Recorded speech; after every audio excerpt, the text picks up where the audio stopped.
اگر کوئی قانونی یا اخلاقی یا شرعی مجبوری نہ ہو تو آپ حضرات اکٹھے ہی آ جائیں.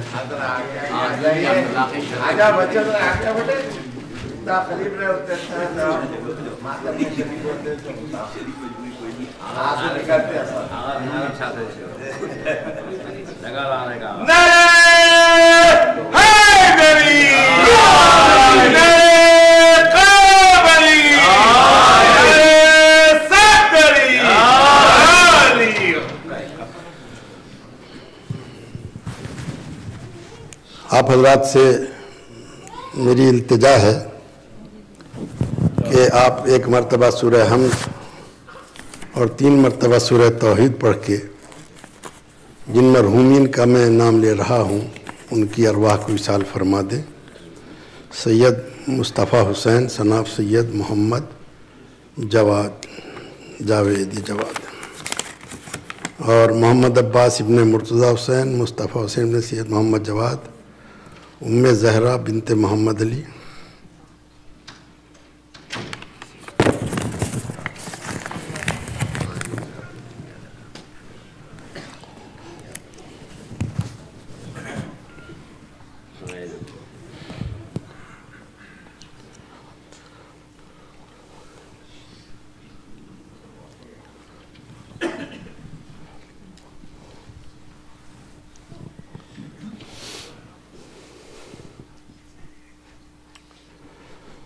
اعوذ باللہ السمیع العلیم من الشیطان اللعین اللئیم الرجیم.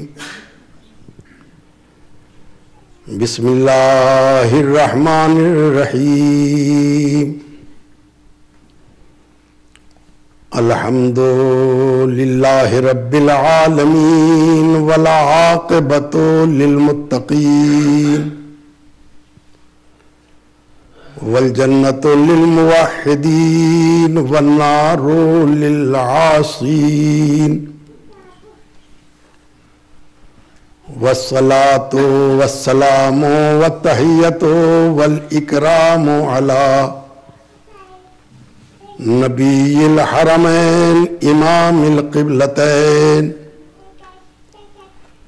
وسيلتنا في الدارين مولانا و مولا الثقلین محبوب رب المشرقین و رب المغربین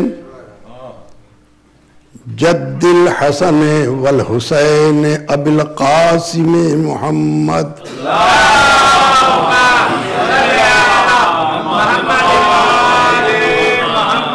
وأهل بيته الطيبين الطاهرين المعصومين المظلومين.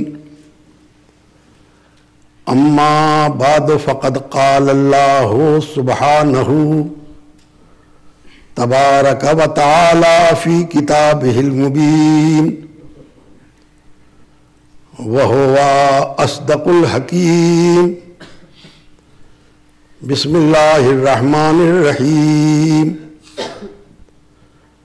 فَأَقِمْ وَجْهَكَ لِلدِّينِ حَنِيفًا فِطْرَةَ اللَّهِ الَّتِي فَطَرَ النَّاسَ عَلَيْهَا لَا تَبْدِيلَ لِخَلْقِ اللَّهِ ذَلِكَ الدِّينُ الْقَيِّمُ وَلَكِنَّ أَكْثَرَ النَّاسِ لَا يَعْلَمُونَ. صلوات بر محمد.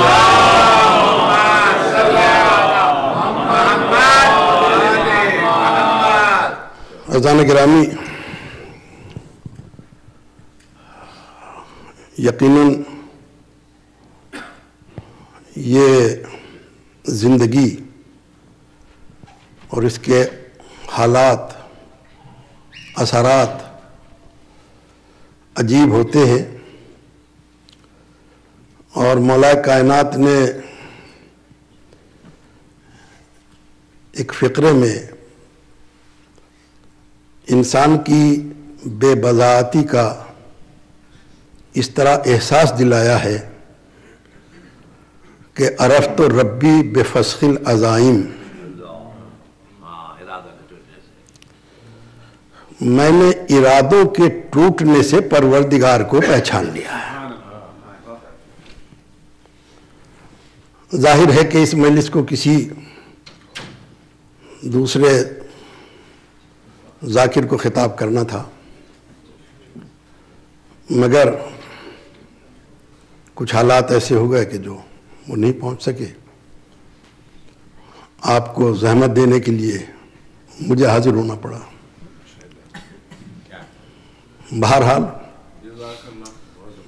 اتنی گزارش تو ہے ہی کہ جتنی دیر میں ممبر پہ ہوں مجھے جھیل لیجئے گا۔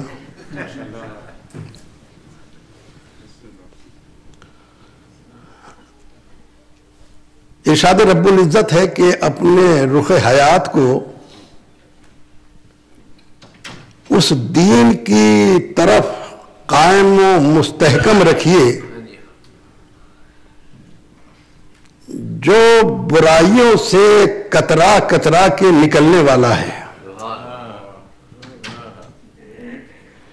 یہ وہ اللہ کی فطرت ہے کہ اس نے تمام لوگوں کو اسی پہ پیدا کیا ہے، اور تم اس کے طرز تخلیق میں کوئی تبدیلی نہیں پاؤ گے۔ یہی ہمارا مستحکم دین ہے، لیکن اکثر لوگ واقف نہیں ہیں۔ نہیں، بھولنے کا تو مسئلہ یہ ہے کہ جب یاد ہو پہلے سے۔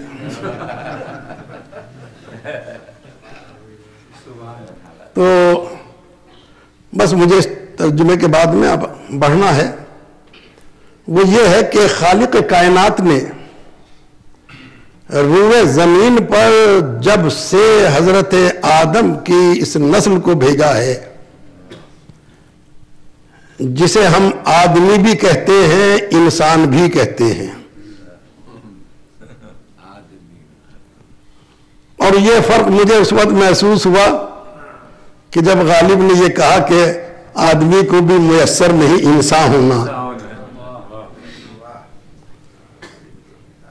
تو جب سے اس کائنات کو پروردگار نے پیدا کیا، اور پیدا کرنے کے بعد میں تمام کائنات کو جس ڈھنگ سے، جس عنوان سے، جس شکل سے، جس مزاج سے پیدا کیا ہے، وہ آج تک اپنے اپنے مزاج کے اوپر برقرار ہے۔ اس میں کبھی کسی قسم کی کوئی تبدیلی نظر نہیں آئی۔ جو کڑوا تھا وہ کل بھی کڑوا تھا، جو میٹھا ہے وہ آج بھی میٹھا ہے، جو کھٹا تھا وہ کل بھی کھٹا ہے، جو جس کا جو مزاج ہے وہ اس حالت کے اوپر برقرار ہے۔ ایک ہی مقام کے اوپر اگر کوئی یہ ستم ظریفی کرنے کی کوشش کرے کہ وہیں کڑوا درخت بھی لگا دے، وہیں میٹھا بھی لگا دے، تو ان دونوں میں کوئی تبدیلی ہونے والی نہیں ہے۔ کڑوا کڑوا ہی رہے گا، میٹھا میٹھا ہی رہے گا۔ یہ بتانے کے واسطے کہ پاس رہنا اتنا اہم نہیں ہے جب تک کہ مزاج میں ہم آہنگی نہ ہو۔ صلوات بر محمد والے محمد۔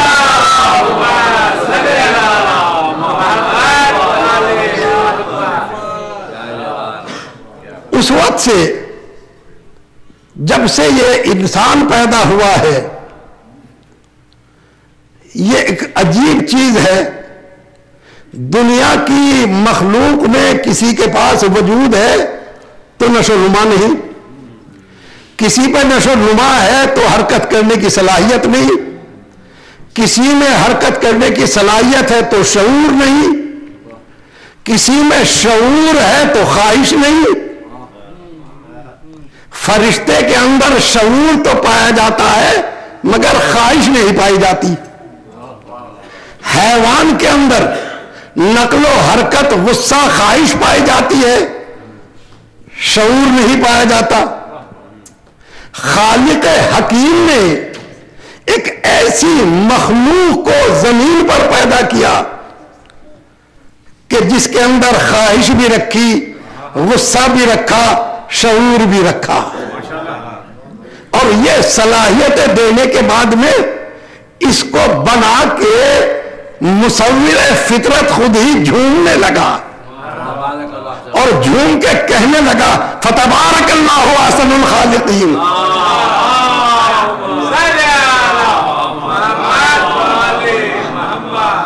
با برکت ہے وہ ذات کہ جس نے ایسی ہستی کو پیدا کیا ہے جسے انسان کہتے ہیں. لقد خلقنا الانسان فی احسن تقویم، ہم نے تو بہترین شکل میں، بہترین حیت میں اس کو پیدا کیا ہے. بس اس کے بعد میں جب سے اسے پیدا کیا ہے اسی دن سے اس حضرت انسان کو انسان بنانے کی کوششوں کا بھی آغاز ہو گیا. جب سے اس نے قدم رکھا ہے اسی وقت سے کوششیں شروع ہو گئی کہ اس انسان کو انسان کے جامے میں کیسے رکھا جائے. نبی اس کے لیے بھیجے، کتابیں اس کے لیے بھیجی، امام اس کے واسطے بھیجے، سمجھ اس کو دی، شعور اس کو دیا، مگر نہ سدھرنا تھا یہ نہ سدھرا. یہ نہ سدھرنا تھا اس کو نہ سدھرا ہے.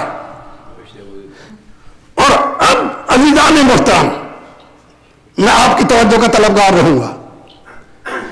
انسان کو انسان بنانے کی جو کوششیں ہوئی ہیں وہ تین طرح کی کوششیں ہیں. جہاں انسان کو انسانیت کی حدوں میں رکھنے کی کوشش کی گئی ہے وہ اگر مطالعہ کر کے آپ محسوس کریں تو وہ تین طرح کی کوششیں ہیں، اور موضوع محور مرکز سب کا یہ ہے کہ انسان انسان بنا رہے. ایک کوشش کا نام ہے قانون، ایک کوشش کا نام ہے اخلاق، ایک کوشش کا نام ہے مذہب. یہ تین طرح کی کوششیں ہو رہی ہیں، قانون کے ذریعے، اخلاق کے ذریعے، مذہب کے ذریعے، کہ یہ 6 فٹ کا آدمی کسی طریقے سے بس اپنے حدوں میں رہ جائے. ان کوششوں کو سب سے پہلے کیا ہے؟ قانون، اس کے بعد اخلاق، اس کے بعد مذہب. یہ اپنے اپنی جگہ کے اوپر اپنے اپنے دائرے کے اندر کام کر رہے ہیں. قانون کیا ہے؟ قانون میں ہر ملک میں قانون، ہر ملک کے حصوں میں قانون. جب یہ ناکافی رہ گئے تو تمام ملکوں نے مل کر ایک جماعت بنا ڈالی اور اس کے اپنے قانون. نہ اسٹیٹ کا قانون سدھار سکا، نہ ملک کا قانون سدھار سکا، نہ جماعت سدھار سکی. اور یہ قانون کیا ہے؟ اب سے ماضی قریب تلک تو ایک آدمی کی زبان سے نکلے ہوئے بے ہنگم الفاظ کا نام قانون ہوتا تھا. میں توجہ کا طلبگار ہوں. جو کچھ بھی زبان سے نکل گیا وہ قانون ہے. ذل الہی کی زبان. یہ الگ بات ہے کہ یہ ذلے ہی ذلے رہ گئے، الہی سے کوئی واسطہ نہ رہا. ان کا الہی سے کوئی واسطہ ہی نہیں رہا. ان کی زبان سے جو بات نکل گئی وہ قانون ہے. کہا کہ صاحب ذرا سے غور فرما لیجئے کہ جو کچھ ماں بدولت نے فرما دیا ہے وہ صحیح ہے. ہماری زبان سے قانون نکلا. اب اس کے بعد میں لوگوں نے کہا کہ بھئی یہ طریقہ تو ٹھیک نہیں ہے. یہ کون سی بات ہوگی کہ ایک آدمی جو کچھ کہہ دیا وہ سب کا فیصلہ کر دیا. لہذا مل کے سب لوگوں نے کہا کہ جماعت کی حکومت ہونی چاہیے. اور جماعت کی حکومت کیا ہو؟ کہا کہ الیکشن ہو، الیکشن کے ذریعے نمائندے پہنچے. نمائندے پہنچنے کے بعد میں انہوں نے کہا کہ نہیں، سب سے پہلے ایک کتاب بن جائے جس کے اندر قانون بن جائے، کانسٹیٹیوشن ہو. 400 500 1000 آدمیوں نے مل کے کتاب مرتب کی اور مرتب کرنے کے بعد میں بہترین دماغوں سے مشورے کیے گئے اور مشورے کرنے کے بعد میں کتاب مرتب کی. ہم نے کہا بس اب یہ کرو کہ ملک کی آبادی کو گن لو, جتنے آدمی ہیں ہر ایک کو ایک ایک کتاب سپلائی کر دو. توجہ چاہ رہا ہوں, جتنے آدمی ہیں ہر ایک کو ایک ایک کتاب سپلائی کر دو, کتاب پڑھے گا راستہ طے کر لے گا. کہا جی یہ آپ کیا فرما رہے ہیں, یہ تو بالکل ہی احمقانہ بات ہے. ہم نے کہا یہ کیسے؟ اتنے دماغوں نے مل کے بہترین کتاب دی ہے, قانون لکھ دیا, اب ہر ایک کو کتاب سپلائی کر دو. کہا جی نہیں, حکومت کی بھی ضرورت ہے, عدالت کی بھی ضرورت ہے. ہم نے کہا پھر کتاب بنانے سے فائدہ نہیں؟ توجہ ہے, ارے توجہ چاہ رہا. کہا یہ تمہارے ذہن میں کہاں سے بیماری پیدا ہو گئی کہ کبھی کتاب کافی ہو سکتی ہے؟ صلوات بر محمد والے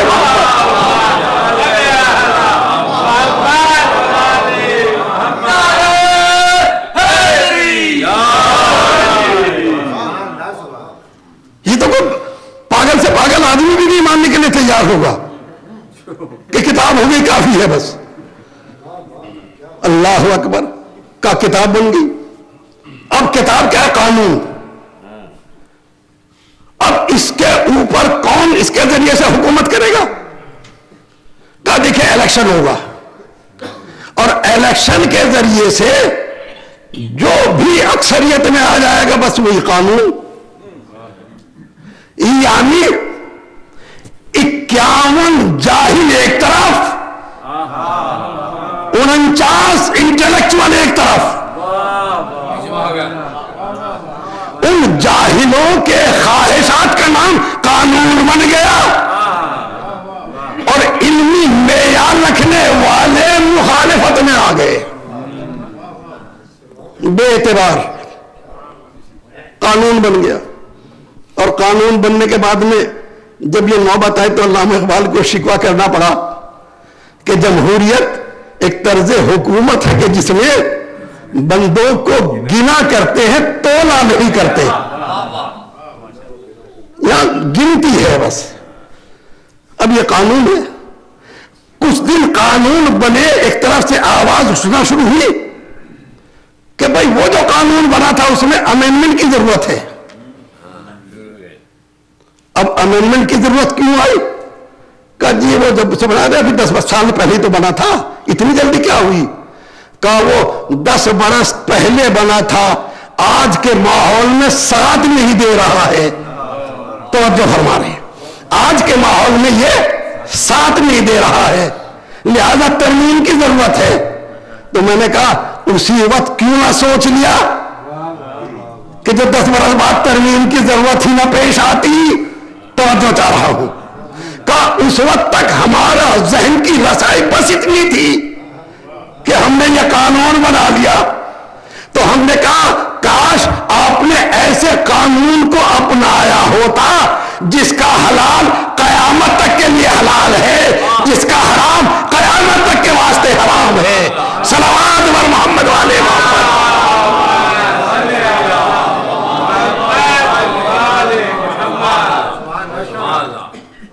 یہ قانون کیوں نہیں بنایا؟ اور جب قانون میں ترمیم کی انہوں نے جنہوں نے بنایا تھا, بس فقرہ کہہ رہا ہوں, صاحبان فہم کا مجمع ہے, فقرہ کہہ رہا ہوں آگے بڑھوں گا. جب انہوں نے اپنے بنائے ہوئے قانون میں ترمیم کی ضرورت محسوس کی, اس کا مطلب یہ ہے کہ انہوں نے اپنے شعور کے محدود ہونے کا اعتراف کر لیا. وہ یہ سمجھ اندازہ ہو گیا کہ اس سے زیادہ ہمارے ذہن کی رسائی نہیں ہو سکتی تھی. اب قانون ہے. قانون ہوتے ہوتے نوبت یہاں تک پہنچی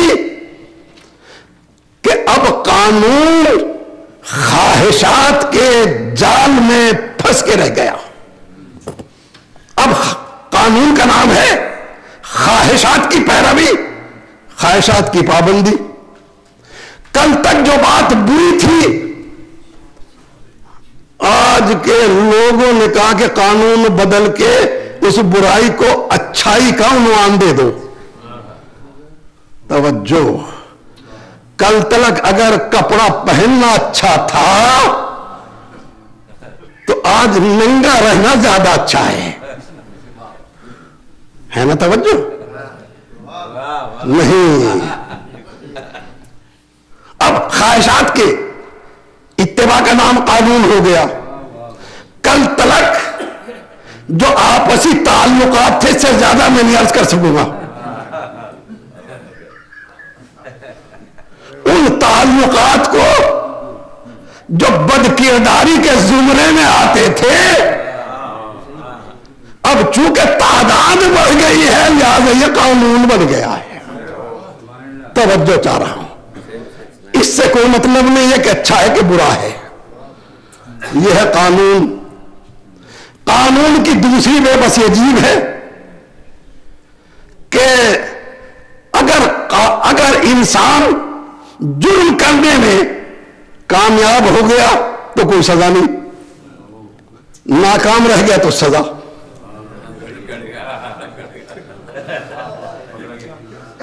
اگر انسان جرم کرنے میں کامیاب ہو گیا تو کوئی سزا نہیں، ناکام رہا تو سزا. اگر سوسائڈ کرنے میں کامیاب ہو گیا تو کوئی سزا نہیں ہے. لیکن اگر سوسائڈ کرنے میں کامیاب نہیں ہو سکا تو مقدمہ چلے گا. توجہ چاہ رہا ہوں. آپ نے ملاحظہ فرمایا یہ قانون کی بے بسی ہے کہ جو مجرم کو سزا نہ دے سکے نہ کرنے والے کے لیے تلوار سوت کے باہر آ جائے. اس کا نام ہے قانون. اس کا نام قانون ہے اور اسی کا چلن پوری دنیا میں ہے. پوری دنیا میں اسی کا چلن. کہا کہ بھائی یہ کیا ہے؟ اس نے عجب عجب خانوں میں بانٹا. جو چیز اس ملک میں اچھی ہے وہ دوسرے میں بری، جو چیز دوسرے ملک میں بری ہے وہ یہاں اچھی. ہر ایک کا اپنا اپنا دستور. یہ ہے قانون کی حدیں. تو ایسے میں یہ انسان کو کیا سدھارے گا جو خود کو نہ بچا سکا؟ میں توجہ چاہ رہا ہوں. جو قانون اپنی خود حفاظت نہ کر سکا ہو وہ انسانیت کا تحفظ کیا کرے گا؟ لہذا دوسری کوشش سامنے آئی. دوسری کوشش کا نام ہے اخلاق. دنیا کے ہر انسان سے پوچھئے، ہر جماعت سے پوچھئے، ہر سوسائٹی سے پوچھئے، ہر فرد سے پوچھئے، ہر ایک یہ کہے گا اچھائیاں اچھی ہیں، برائیاں بری ہیں. میں اس سے زیادہ مختصر میں نہیں کہہ سکتا تھا. اچھائیاں اچھی ہر انسان کے سوال پوچھ کے دیکھیے. اچھائیاں اچھی ہیں، برائیاں بری ہیں. یہ شعور انسانی کا متفقہ فیصلہ. اچھائیاں اچھی ہیں. اچھا کرنا، سچ بولنا بہت اچھا ہے. جھوٹ بولنا بہت بری بات ہے. کسی کا مال چھیننا بہت بری بات ہے. کسی کی مدد کرنا بہت اچھی بات ہے. کسی حاجت مند کی حاجت روائی کرنا بہت اچھی بات ہے. کسی کا مال لوٹنا بہت بری بات ہے. چاہے جس سے پوچھئے بالاتفاق فیصلہ سب کا ایک ہوگا. تو اس کا نتیجہ تو جب یہ یونیورسلی ایکسیپٹڈ ہو گیا ہے تو اس کا نتیجہ تو یہ ہونا چاہیے تھا کہ دنیا میں کسی بھی علاقے میں، کسی بھی خطے میں کوئی بھی انسان بد اخلاق نہ ہوتا. میرا توجہ چل کے طلبگار ہوں. کوئی بھی انسان بد اخلاق نہ ہوتا، بلکہ اگر کسی حکیم نے کوئی نسخے میں بد اخلاقی کا عنصر شامل کر لیا ہوتا تو دنیا ڈھونڈتی پھرتی کہ بھائی کوئی بد اخلاق مل جائے تو نسخے میں کام آ جائے.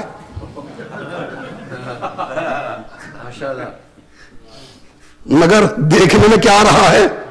جیسے جیسے کاروان انسانی آگے بڑھ رہا ہے خوش اخلاقوں کی تعداد گھٹ رہی ہے، بد اخلاقوں کی بڑھ رہی ہے.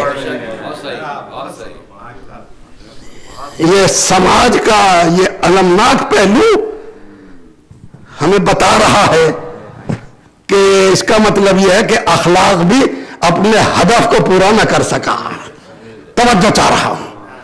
اخلاق بھی اپنی منزل کو پورا نہ کر سکا. ورنہ اخلاق کے اتنے گفتگو ہونے کے بعد تو سب جگہ خوش اخلاق بھی ہوتے.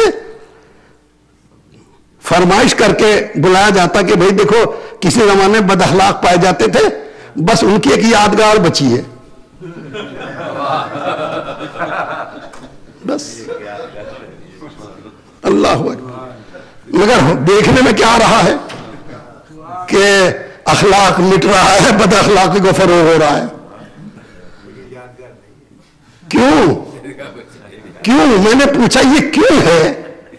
حکیم کی زبان پہ، فلسفی کی زبان پہ، اوریٹر کی زبان پہ، مسلح کی زبان پہ، ریفارمر کی زبان پہ ہر ایک کے اخلاقی باتیں ہیں، پھر ناکامی کیوں؟ توجہ چاہتا، یہ ناکامی کیوں ہے کہ آپ کو نہیں معلوم؟ مجبوریاں ہیں دونوں کی۔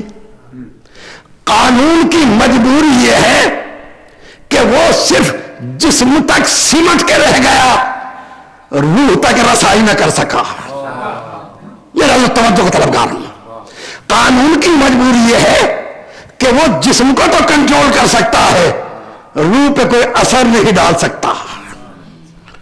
اللہ اکبر۔ اخلاق کی مجبوری یہ ہے کہ انسان کو اچھائی اور برائی سمجھا تو سکتا ہے، منوا نہیں سکتا۔ یہ سمجھا سکتا ہے، منوا نہیں سکتا۔ کہتے کہ بھائی دیکھو اچھا، ہاں ٹھیک ہے اچھا ہے، کہتے دیکھو تم یہ سب کام نہ کیا کرو، جی ہاں ٹھیک ہے، بس اگر یہ بھی ادب نے اجازت دی تو، ورنہ تو یہ ہے کہ صاحب آپ سے مطلب آپ کا ہے کو پریشان ہو رہے ہیں، یہ شہر کے اندیشے میں قاضی جی کیوں دبلے ہیں؟ کہ یہ اخلاقی حد یہ ہے کہ وہ انسان کو اچھی باتیں سمجھا تو سکتا ہے، منوا نہیں سکتا۔ میرے عزیزو، اب تیسری کوشش پہ آ جائیے، وہ ہے مذہب۔ یہ بھی ابتدا ہی سے حضرت انسان کے اوپر اثر ڈالنے کی کوشش کر رہا ہے، مگر یہ بھی اتنی ٹیڑھی کھیر ہے جس کا نام انسان ہے کہ آپ چاہے جو کچھ کر لیں، ہمیں تو وہی کرنا ہے جو کرنا ہے۔ مذہب کیا ہے؟ مذہب بہت اہم چیز ہے، بہت اہم چیز ہے، اور اس اہم چیز کے اندر جو باتیں ہیں، بس وہ عرض کر دوں مختصر سے الفاظ میں، دنیا میں جو مذہب پایا جاتا ہے اس کے بارے میں کہا لوگوں نے کہ یہ تو جہالت کی وجہ سے پیدا ہوا ہے۔ جب لوگ جاہل تھے، انہیں پتہ نہیں تھا، وہ ہر ایک سے ڈر کے سر جھکا دیا کرتے تھے۔ کوئی دریا سے ڈرتا تھا، کوئی آگ سے ڈرتا تھا، کوئی ہوا سے ڈرتا تھا، کوئی سانپ سے ڈرتا تھا۔ یہ تمام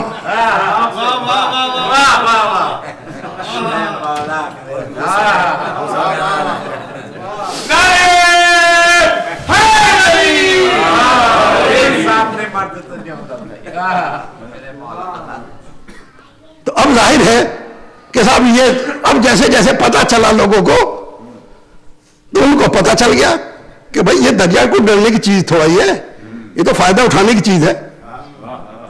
لہذا دریا میں طغیانی پیدا ہوئی، بستیوں کو اجاڑ کے چلا گیا، لوگوں نے اپنے گھروں کو برباد ہوتے ہوئے دیکھا تو ایک نادیدہ قوت کا سہارا لیا کہ یہی بچا لے گا۔ اللہ اکبر۔ ہوا کو چلتے دیکھا، آندھوں نے اجاڑ کے جھونپڑیاں پھینک دی، کہا رے بھائی یہ تو کوئی بڑی چیز ہے، اسی کو خوش کر لو۔ کسی نے آگ کو دیکھا، بھڑکتے ہوئے شعلوں کو دیکھا، ہاتھ جوڑ کے بیٹھ گئے۔ اللہ اکبر۔ اب جیسے جیسے علم میں اضافہ ہوا، سائنس اور ٹیکنالوجی نے انسان کے ذہن کو وسعت بخشی، اور اس کے بعد بخشنے کے بعد میں نوبت یہ آئی کہ انسان کو اندازہ ہو گیا کہ پہلے بستی وہاں آباد ہوتی تھی جہاں دریا کا آس پاس کنارہ نہ ہو، ورنہ ڈر کے کئی بستیاں اجڑ نہ جائیں۔ آج نوبت یہ آئی کہ اسی دریا کے اوپر پل بنائے، ادھر سے ادھر، ادھر سے ادھر، اور باندھ بنا کے بہت ہی کھلے الفاظ میں کہہ دیا کل بستیاں تیرے رحم و کرم پر تھی، آج تیری روانی ہمارے رحم و کرم پر ہے. تو وہاں جائے گا جہاں ہم تجھے لے جائیں گے. کل ہوا سے آدمی ڈرتا تھا، آج ہوا پہ اتنا کنٹرول کیا کہ جتنا ہم چاہیں گے آپ اتنے گرم ہوں گی. ہم چاہیں گے ٹھنڈی تو ٹھنڈی ہوگی، ہم چاہیں گے گرم تو گرم ہوگی. ذرا سا باہر نکل کے دیکھیے، اندازہ ہو جائے گا وہاں سے یہاں نہیں کہ کتنا کنٹرول کیا ہے. کہ یہاں ہم جتنا چاہیں گے ویسا چلیں گے. وہ اگنی دیوتا کہ جس سے ہاتھ جوڑ کے پناہ مانگتے تھے، اس کو مقید کر کے ڈبیا میں بند کر کے جیب میں رکھ لیا. جب ہم چاہیں گے جلے گی، جب ہم چاہیں گے بجھے گی. کیا اس وجہ سے وہ دور گیا جب لوگ مذہب کو مانتے تھے، اب نہیں. دوسرے نے کہا کہ نہیں صاحب، مذہب جو ہے وہ تو خوف کی وجہ سے پیدا ہوا ہے. لوگوں کو چونکہ پتہ نہیں تھا لہذا ڈرتے تھے، اور ڈرنے کے بعد میں انہوں نے مذہب ماننا شروع کر دیا. کسی نے کہا کہ نہیں صاحب، مذہب جو ہے وہ ایکسپلائٹیشن کا ذریعہ ہے. یہ تو لوگوں نے کچھ اپنا دکانیں سجانے کے واسطے اس مذہب کو ایجاد کر دیا. اور یہ حقیقت بھی ہے، اگر آپ جا کے دیکھیں تو بعض مذاہب کے اندر یہ آپ کو نظر آ جائے گا کہ جہاں اہل مذہب کی فرمائشیں یہ ہوتی ہیں کہ تمہارا مردے کی نجات اتنی ہی جلدی ہوگی جتنے میں زیادہ لڈو کھا لوں. جتنے لڈو میں زیادہ کھا لوں گا اتنی جلدی مکتی ہو جائے گی. یہ ہے بنارس میں یہی ہوتا ہے کہ اگر جلدی مکتی کرانا چاہتے ہو تو ذرا اچھے قسم کے لڈو زیادہ ہو. اللہ اکبر، یہ مذہب کی صورت ہو گئی. تو اب ظاہر ہے، میں جو عرض کرنا چاہ رہا تھا کہ قانون کی مجبوری ہے کہ جسم تک سمٹ کے رہ گیا، اخلاق کی مجبوری ہے کہ بات کو سمجھا تو دیا، منوا نہ سکا. دنیا کے مذاہب بھی وہ ہوں گے کہ جو مٹ جائیں گے. تنہا اسلام وہ دین ہے میرے عزیزوں کہ جو ایک ہی وقت میں قانون بھی ہے، اخلاق بھی ہے، مذہب بھی ہے. نہیں توجہ ہے آپ کی؟ قانون بھی ہے، اخلاق بھی ہے، مذہب بھی ہے. جب اس نے خیانت کاروں کو سزا دی تو قانون بنا. جب اس نے انسانیت کی تعلیم دی تو اخلاق بنا. پروردگار کی بارگاہ میں اس کو سجدہ کرایا تو مذہب بن گیا. صلوات بر محمد والے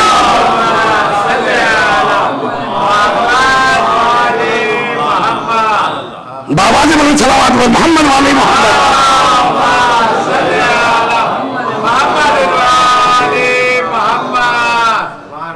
اب ظاہر ہے، اور بات وہی ہے کہ جو دونوں پہلوؤں پر نظر ڈال لی جائے.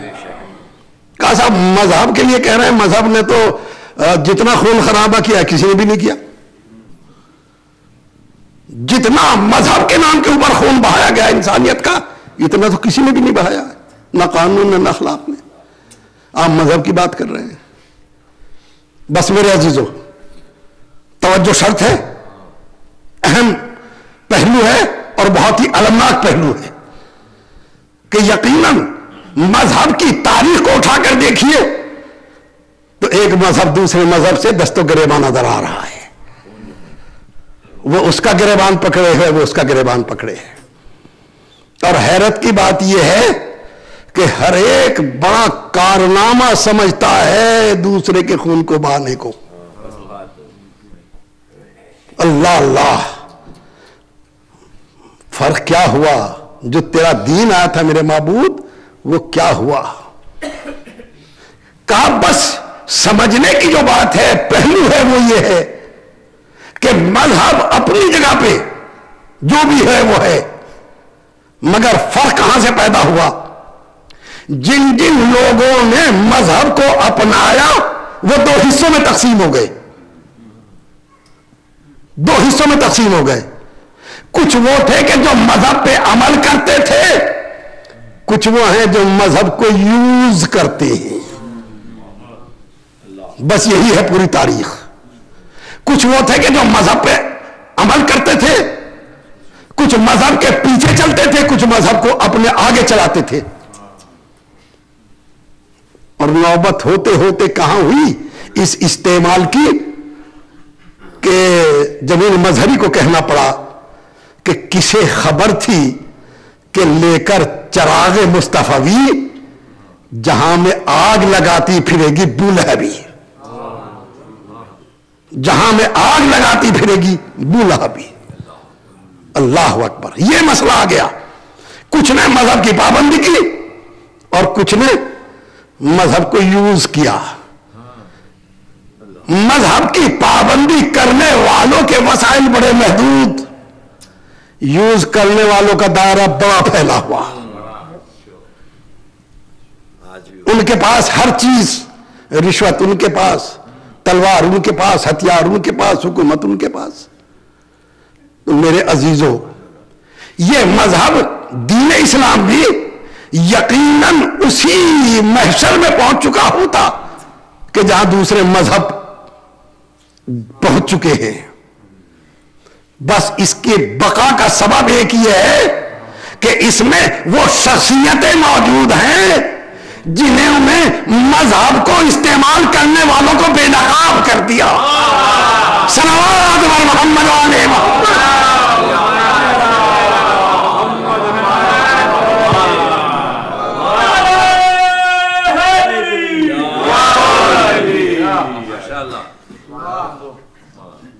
بس اگرچہ تعداد تھوڑی ہے مگر یہ ان کی حکمت و تدبر تھا کہ تھوڑی سی تعداد میں ہوتے ہوئے بھی ان بے پناہ وسائل رکھنے والوں کے چہروں سے نقاب نوچ کے پھینک دیا۔ اور یہ عزیزان محترم نام سے کچھ نہیں ہے، حقیقت یہ ہے کہ جیسے جیسے دونوں چہرے سامنے آتے چلے جائیں گے، دونوں کردار سامنے نظر آتے چلے جائیں گے، ویسے ویسے اندازہ ہوتا چلا جائے گا استعمال کرنے والے کون تھے، قربانی دینے والے کون تھے۔ صلوات بر محمد والے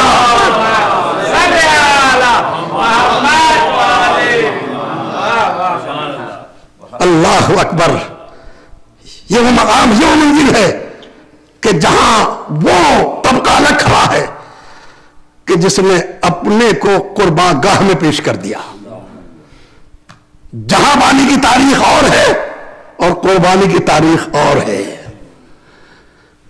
اور پھر جہاں قربانی کی تاریخ ہے، قربانی کا مزاج ہے دینا، توجہ چاہنا، اور جہاں بانی کا مزاج ہے چھیننا۔ جہاں بانی چھینتی ہے، قربانی جو کچھ پاس ہے دے دیتی ہے۔ اور یہ قربانی ظاہر ہے دو ہی طرح کی ہوتی ہے کہ یا مین پاور یا اکنامک پاور۔ بس اسی کے سہارے ہر ایک تحریک آگے چلتی ہے۔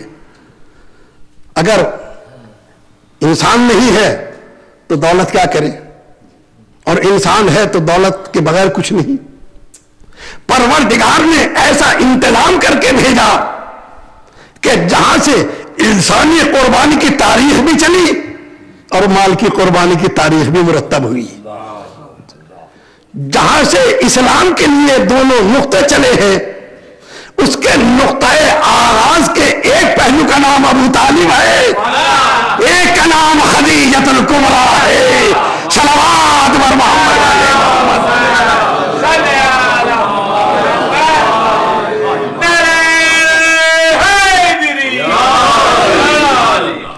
بابا نے بولے صلوات پڑھو محمد علیہ محمد۔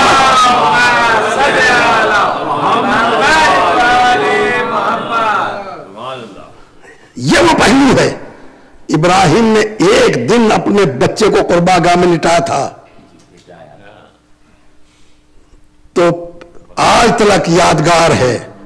جس نے 3 برس تلک اپنے بیٹوں کو قرباہ مکہ میں لٹایا، اس کا نام ابو طالب ہے۔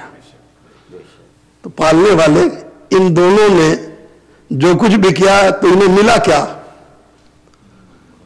ایک وہ ہے کہ جس کے لیے کہہ دیا کافر، ایک وہ ہے کہ جو تھی تو رسول کی زوجہ مگر رسول چاہتے کسی اور کو تھے،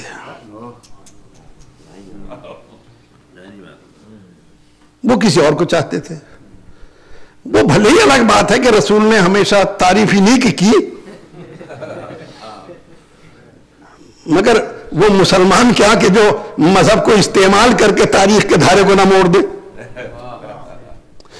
اولاد بھی انہی سے ہوئی، چاہا بھی رسول نے، تنہا بھی وہی رہی، مگر چاہتے ہی نہیں تھے۔ اللہ اکبر۔ میں نے کہا یہ تو قرآن مجید میں یہ لکھا ہے کہ لما تحرم ما احل اللہ لک تبتغی مرضات ازواجک، کہ تم آپ رسول اس چیز کو کیوں حرام کر رہے ہو جو اللہ نے حلال کی ہے؟ کیا اپنی ازواج کی مرضی ڈھونڈ رہے ہیں؟ کہ یہ سب اپنی جگہ پہ ہے، مگر سب سے اچھی یہی تھی۔ وہ تاریخ اپنی جگہ پہ، قربانی اپنی جگہ پہ۔ کہا یہ تو کہتی تھی کہ رسول کو معراج ہوئی نہیں، وہ تو روح تھی، تو روح میں تو ہمیں پتہ نہیں کتنی روز معراجیں ہمیں ہوتی ہیں۔ کہا تو روح روحانی معراج تھی، جسم تو یہی تھا۔ تو جس جسمانی معراج کی قرآن کہتا ہے کہ ہم نے اپنے بندے کو وحی کرائی، اپنے بندے کو سیر کرائی، یہ کہتے ہیں کہ نہیں معراج ہوئی، وہ جسمانی ہوئی۔ کا قرآن یہ کہہ رہا تو کہتا رہے، بات ہی نہیں کی صحیح ہے۔ اللہ اکبر۔ یہ مزاج، اس کو کہا یہ کافر۔ تو ہم نے کہا کہ جو کافر ہوتا ہے اس کے اعمال کو تو اللہ کبھی پسند نہیں کرتا۔ کہا نہیں، کیوں نہیں کرتا ہے؟ ہم نے کہا قرآن کی آیت سن لیجئے، والذین کفروا اعمالہم کسراب بقیۃ یحسبہ الظمآن ماء حتی اذا جاءہ لم یجدہ شیئا۔ وہ لوگ جنہوں نے کفر اختیار کر لیا ہے ان کے اعمال سراب ہیں، دھوکہ ہے، فریب ہیں۔ جب پیاسا انہیں دیکھتا ہے، پاس آتا ہے تو دیکھتا ہے یہاں تو کچھ بھی نہیں۔ تو یہ کس کے اعمال کا؟ کافر کے۔ ہم نے کہا کافر کے کون سے اعمال؟ جھوٹ بولنا، بت پرستی کرنا، شرک کرنا، ڈنڈی مارنا۔ نہیں نہیں نہیں، یہ تو سبھی برا کہتے ہیں، پھر دھوکے کس میں کیا بات ہے؟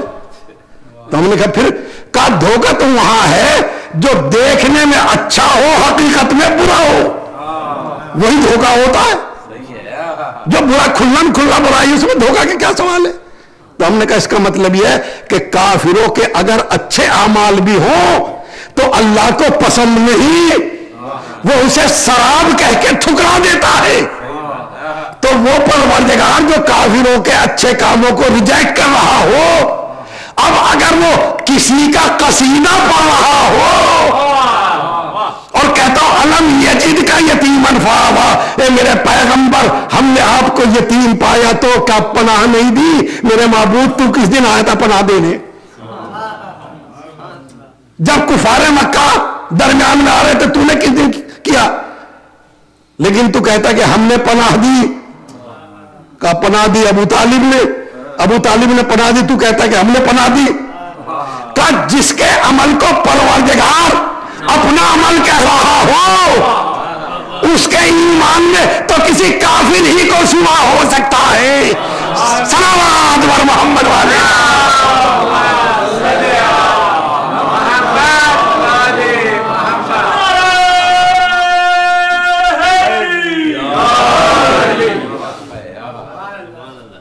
اللہ اکبر۔ اس نے جان کی قربانی دی، اس نے مال کی قربانی دی، اس کے لیے بھی کہہ دیا وہ وجہ تھا کہ آئلن فاغنا، جب ہم نے آپ کو تنگ دست پایا تو غنی بنا دیا۔ ارے کہنا یہ چاہیے تھا کہ آپ تنگ دست تھے، آپ غنی ہو گئے، نہیں توجہ ہے. یہ کہنا چاہیے تھا آپ تنگ دست تھے، ایسے اسباب ہوئے کہ آپ غنی ہو گئے. آیت کا مزاج تیور اور ہے، وہ کہتے ہیں ہم نے غنی بنایا ہے، غنی ہم نے بنایا ہے.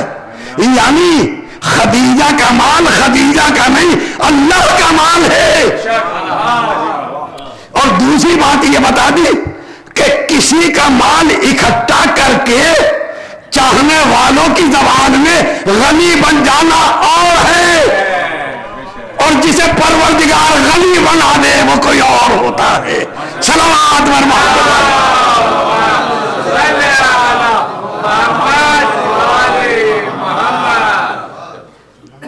بس کے بعد کی منزل دنیا سے گئے 1 سال سن 10 62 جناب ابو طالب بھی گئے، جناب خدیجہ بھی گئی. نبی نے اس سال کا نام کیا رکھا؟ عام الحزن، غم کا سال. غم کا سال یہ ہجرت سے پہلے کا مرحلہ ہے، 3 سال پہلے کا. اس کے بعد میں اب 1 سال جنگ بدر ہوئی، اس میں فتح. احد ہوئی، اس میں فتح. خندق ہوئی، اس میں فتح. خیبر ہوئی، اس میں فتح. تبوک ہوئی، اس میں فتح. حنین ہوئی، اس میں فتح. فتح مکہ ہو گئی، اس میں فتح. تو اب ہونا تو یہ چاہیے تھا کہ اس سال کو تو غم کا سال منایا. اب جس سال بدر ہوئی اس سال خوشی کا سال ہوتا. جب خندق فتح ہوئی تو خوشی کا سال ہوتا. خیبر فتح ہوئی خوشی کا سال ہوتا. مگر تاریخ کہتی ہے کہ کبھی رسول نے بڑے سے بڑے موقع آ گئے کامیابی کے، خوشی نہیں منائی. منایا تو غم کا سال منایا. ارے توجہ طلبگار، منایا تو غم کا سال منایا، یہ بتانے کے واسطے کہ خوشیاں بنانا نبی کا شعار نہیں، غم منانا سیرت رسول ہے. صلوات بر محمد والے.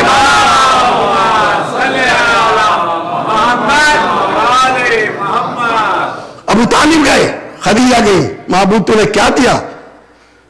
کہ ابو طالب کو حیدر کرار جیسا بیٹا دیا، خدیجۃ الکبریٰ کو فاطمہ زہرا جیسی بیٹی دی، جس نے اسی وراثت کو سنبھالا.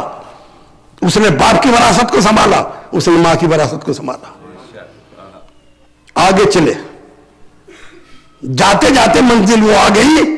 یہ ماں کی وراثت ہی تو تھی کہ رسول اعظم اپنی تمام عظمتوں کے باوجود شہزادی کی تعظیم کو اٹھ کھڑا ہوا. دنیا سے یہ بھی چلے. فاطمہ گئی، علی گئے. کہ ان کو کیا ملا؟ کہ فاطمہ کو زینب کبریٰ جیسی بیٹی دی، علی کو عباس علمدار جیسا لال دیا. اسلام کی قربانی کے واسطے دونوں تیار. اور عجب انداز ہے میرے عزیزوں. بس یہ 40 کا مرحلہ ہے. وہ زینب کے جس نے امام کی زبان سے بس اتنا سنا تھا کہ ہم موت کی طرف جا رہے ہیں، موت ہماری طرف آ رہی ہے، بے ہوش ہو گئی. جب حسین نے فرمایا زینب میری بہن یہ حال رہا تو میرے لٹے ہوئے قافلے کو شام کے زندان پہ کون لے کے جائے گا؟ بس اب اس کے بعد میں اب جو تاریخ میں زینب کا لہجہ بدلا ہوا ہے وہ لہجہ عجیب ہے. اور وہ لہجہ یہ ہے کہ جب امام کا سر نوکے نیزہ پہ بلند ہو گیا، قتل الحسین کی آواز دشت کربلا میں گونجنے لگی، تو علی کی بیٹی خیمے سے نکلی، بھائی کی لاش پہ پہنچی، ہاتھ بلند کر کے کہا اللہم تقبل ھذا القربان منا، اے پروردگار ہماری اس قربانی کو قبول فرما لے. اللہ اللہ. دوستو منزل عجیب ہے. اور بس میں چند لمحے آپ کے اجازت سے حکم رہائی مل گیا ہے اور عجب انداز سے ملا ہے. اجازت مل گئی، تفصیل میں نہیں جا پاؤں گا. بس زینب نے سب سے پہلا سوال یہ کیا، سید سجاد یزید سے کہہ دو کہ ایک مکان خالی کرا دے تاکہ بہن اپنے بھائی کو دل کھول کے رو سکے. میرے عزیزوں، آپ کو رونے کے لیے بڑی اجازت ہے. ہائے وہ مظلوم بہن جو رونے کو ترس گئی. اللہ اللہ، جب بھی اس کی زبان سے آہ نکلی کمر پہ تازیانے کے زخم کا نشان بن گیا. ہاں عزیزان محترم، یزید نے حکم دے دیا، مکان خالی ہو گیا. کہا اتنا اور کر دے کہ ہمارے وارثوں کے سر بھجوا دے. بس اب سر آنے شروع ہوئے. آپ شبیہ نکالتے ہیں، آپ ذریعے نکالتے ہیں، علم نکالتے ہیں، گریہ کرتے ہیں. ذرا سوچئے جب ننھا سا سر علی اصغر کا آیا ہوگا اور رباب نے آگے بڑھ کے گود میں لیا ہوگا تو کیا کیفیت ہوئی ہوگی. ہاں دوستو، جب علی اکبر کا سر آیا، ماں نے بڑھ کے گود میں لے لیا میرے کڑی جوان. تو نے پوچھا نہیں کہ ماں پہ کیا گزر گئی. ایک سر آیا، ہر ایک سر کو آگے بڑھ کے لے لیا. شام کی ایک عورت کہتی ہے کہ میں نے دیکھا کہ ایک جگہ 2 سر رکھے ہوئے ہیں. میں نے پوچھا کہ کیا ان کی ماں نہیں ہے؟ کہا ماں تو ہے مگر سر حسین کو لیے بیٹھی ہے. کہا کون؟ کا یہ زینب کے بچوں کے سر ہے. اللہ اللہ، رہائی ہو گئی. مدینے کربلا پہنچے. کربلا پہنچنے کے بعد بس میں ایک منزل پہ لا کے آپ کی زحمت ختم کر رہا ہوں. مقام وہ آ گیا کہ کربلا سے مدینے کی طرف قافلہ روانہ ہوا چاہتا ہے. ہر ایک کو سوار کرایا. زینب نے شمار کیا تو دیکھا کہ رباب نہیں ہے. عابد بیمار سب موجود ہیں، رباب نظر نہیں آ رہی ہے. قاصر قبر حسین پر پہنچے، جا کے دیکھا بی بی تعویذ پہ ہاتھ رکھ کے بلک بلک کے رو رہی ہے. میرے والی، ارے کس طرح آپ کو جنگل میں چھوڑ کے چلی جاؤں. بس اتنا سننا تھا. زینب آگے بڑھی، کہا رباب مدینے چلی چلو. کہا بی بی میرے لیے مدینہ اور کربلا برابر ہے. کہا رباب مدینے میں گھر ہے، بس گھر کا نام سنا تھا کہ ایک بار طواف کر کہنے لگی کیسا گھر، کس کا گھر. ارے شادی کے بعد تو عورت کی آرزوؤں کا مرکز 2 چیزیں ہوتی ہیں، ایک شوہر ہوتا ہے، ایک بچے ہوتے ہیں. میرا شوہر کربلا کے میدان میں بے گور و کفن رہ گیا. 2 بچے دیے تھے، ایک کو کربلا میں چھین لیا، ایک کو زندان شام میں چھین لیا. اب رباب مدینے جا کے کرے تو کیا کرے، یہ سننا تھا. اقبال زینب نے کہا رباب تمہیں بھائی کی وصیت یاد ہے، میرے سپرد کر کے گئے تھے. کہا بی بی آپ کے حکم سے باہر نہیں ہوں. کہا میں زینب نہیں حسین کی بہن کہہ رہی ہوں، مدینے چلی چلیے. کہا بی بی آپ کا حکم ضرور مانوں گی مگر ایک شرط کے ساتھ کہ کبھی رباب سائے میں نہیں بیٹھے گی. کہا یہ کیا شرط ہے؟ کہا ارے میرا والی بے گور و کفن جلتی ہوئی ریت میں تارتا رہا، میں سائے میں بیٹھوں تو کیسے. یہ کہہ کے قافلہ پہنچ گیا، مدینے میں قیام ہوا. سال بھر گزرا، گوشت ختم ہو گیا، ہڈیوں سے کھال چپکی. رباب کمزور ہوئی، زینب سے برداشت نہ ہو سکا، جانے کے بعد کہا رباب ارے اب مجھ سے برداشت نہیں ہوتا، اے بی بی سال گزر گیا، اب تو سائے میں بیٹھ جائیے۔ یہ سننا تھا۔ ایک مرتبہ رباب اٹھی، علی کی بیٹی حکم دے رہی ہے، کربلا کی طرف دیکھا، اے میرے مولا زینب کا حکم ایک طرف، آپ سے کیا ہوا وعدہ ایک طرف، رباب کرے تو کیا کرے، پروردگار میرے وعدے کی لاج رکھ لے۔ چند قدم چلی، زمین پہ گر پڑی، زینب نے ٹٹول کر دیکھا، آواز دی سید سجاد فاطمہ کے گھر میں ایک جنازہ اور تیار۔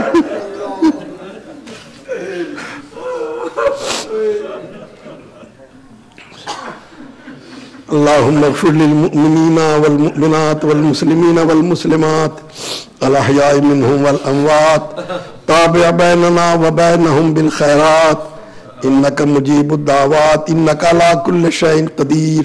پروردگار اس ذکر کو قبول فرما، معبود اس میں جو کوتاہی ہو گئی اسے معاف فرما، فرش ازا پہ آنے والے تمام مومنین و مومنات و اطفال کی حسرتیں مرادیں منتیں پوری فرما، معبود فرش ازا بچھانے والوں کی تمام آرزوؤں کو پورا فرما۔ میرے معبود جو بیمار ہیں بحق بیمار کربلا انہیں شفا عطا فرما، جو بے اولاد ہیں ان کو اولاد عطا فرما، جو بے روزگار ہیں ان کو روزگار عطا فرما، جو صاحب روزگار ہیں ان کے روزگار میں بلندی اور ترقی عطا فرما، ہماری قوم کے بچوں کو علم کی دولت عطا فرما، ہمیں ایمان اور عمل کرنے کی توفیق عطا فرما۔ پروردگار مومنین و مومنات جہاں جہاں پر ہیں ان کی جان مال عزت و آبرو کی حفاظت فرما، معبود جو تیری بارگاہ میں پہنچ چکے ہیں ان کی مغفرت فرما، ان کے حسنات میں اضافہ فرما، ان کے سیئات سے صرف نظر فرما، جوار آل محمد عطا فرما۔ ربنا تقبل منا انک انت السمیع العلیم وآخر دعوانا ان الحمد للہ رب العالمین۔ یا حسین یا حسین یا حسین یا حسین یا حسین یا حسین یا حسین یا حسین یا حسین